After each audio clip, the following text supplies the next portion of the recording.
Então, pessoal, por esta razão, né, eles serviram de modelo das altitudes espirituais, né, que todas as pessoas poderiam um dia alcançar.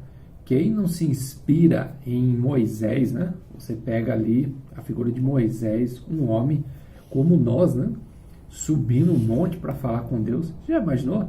Isso aí é algo que todo mundo vê e fala assim, eu gostaria de fazer o mesmo que ele, né? Viver essa mesma realidade, né? Josué, ali na batalha, ele acaba parando o sol, né? Então são homens que tiveram experiências e viveram coisas extraordinárias e eles elevam o modelo de vida espiritual vivido com Deus. Então os profetas, eles fazem com que aquele ordinário, né, o normal da vida espiritual das pessoas seja quebrado quando eles se apresentam, quando eles começam a manifestar o chamado. Então o profeta manifesta o seu chamado, dando exemplos de altitudes espirituais, tornando-se modelo aonde as pessoas veem e elas querem viver aquilo, as mesmas experiências. Então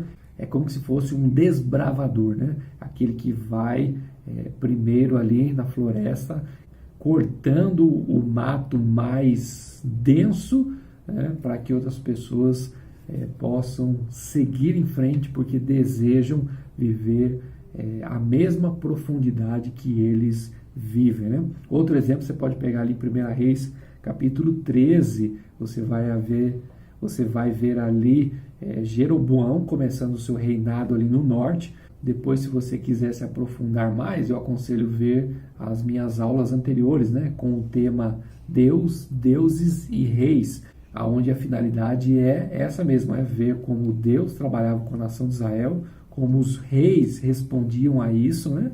Como haviam deuses ali sendo sempre um desafio ali para aquilo que deveria ser colocado em Israel, e os profetas circulando nesse âmbito, né? Então, trabalhei ali sobre o rei Roboão e sobre o rei Jeroboão, e nesse ponto sobre o rei Jeroboão. Ele reinava agora sobre o norte, ele não poderia mais ir para o sul, onde estava o templo, então ele mesmo estabelece uma nova religião, coloca sacerdotes segundo as suas escolhas, desprezando a tribo de Levi, e faz aquilo que não era permitido, um rei sacrificar, ou seja, ao mesmo tempo que ele era rei, ele queria ser um sacerdote. Isso era proibido em Israel. Então, Jeroboão era um rei sanguinário, ele não era um rei misericordioso. Ele está ali no templo que ele construiu, fazendo um sacrifício, ou seja, desprezando tudo que a lei de Deus estabeleceu, e ninguém contestava o rei Jeroboão. E haviam profetas ali no norte, e ninguém ousava fazer nada com Jeroboão. Então, um profeta, e a gente não sabe nem o seu nome, sai lá do sul, né, com uma palavra direcionada por Deus, e vai até Jeroboão no momento do sacrifício. Então, olha só a ousadia desse profeta. Então, 1 Reis capítulo 13, fala assim, eis que, por ordem do Senhor. Então, outro ponto extremamente importante nos navios, eles eram obedientes. Todas as vezes que eles estavam nesse conselho do Senhor, ouviam uma palavra do Senhor, instantaneamente, a maioria deles obedecia. Então, os navios são obedientes às ordens de Javé. Então, por ordem do Senhor, veio da onde? Judá a Betel. Depois você pode pegar o mapa, né? Você vai ver que é uma distância longa. Então, ele sai lá de Judá, ou seja, para ir até o reino do norte, né? Ou seja, e ele é diagnosticado como um homem de Deus, né? Uma nomenclatura sobre os profetas. Daqui a pouco nós iremos falar sobre isso, né? Então, olha lá, Jeroboão estava junto ao altar. Esse era um momento precioso para o rei. Lembre, esse rei é sanguinário, ele não é um rei sociável, né? Então, ele está junto ao altar para queimar incenso.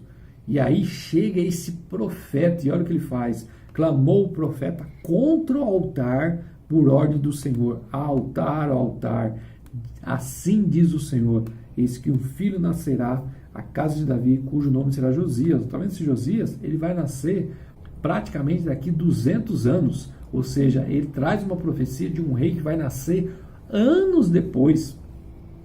E ele fala o que esse rei iria fazer. Então ele faz uma predição aqui extremamente importante, né? O qual sacrificará sobre ti os sacerdotes dos altos que queimam sobre ti incenso, e ossos humanos se queimarão sobre ti. Deu naquele mesmo dia um sinal, dizendo: este é o sinal de que o Senhor falou, eis que o altar se fenderá e se derramará a cinza que há sobre ele. Tendo o rei ouvido as palavras do homem de Deus, que clamara contra o altar de Betel, Jeroboão estendeu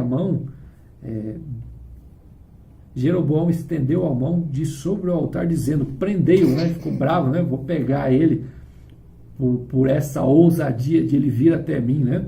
Mas a mão que estendera sobre a obra de Deus se secou e não podia recolher. Então, olhe só o poder desse profeta. Ele é obediente, ele é ousado e ele tem poder de Deus, né? Então, aqui nós podemos trazer algumas identificações de um ministério profético atuando debaixo do poder de Deus. Ousadia, né?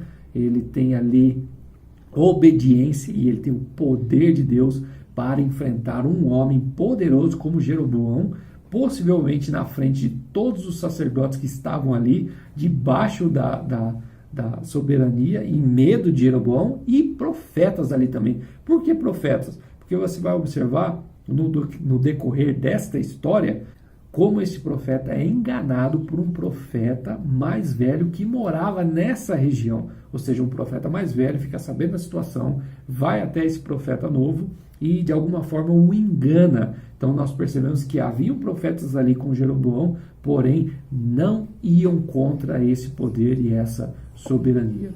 Esse profeta serve como um modelo de ousadia, fidelidade, e também depois passa a ser um modelo de desobediência, porque nós vamos ver que ele acaba sendo enganado pelo profeta falso. Então, os navios, tanto de forma positiva ou negativa, sempre vão servir de modelo para aquilo que Deus deseja ensinar ao seu povo.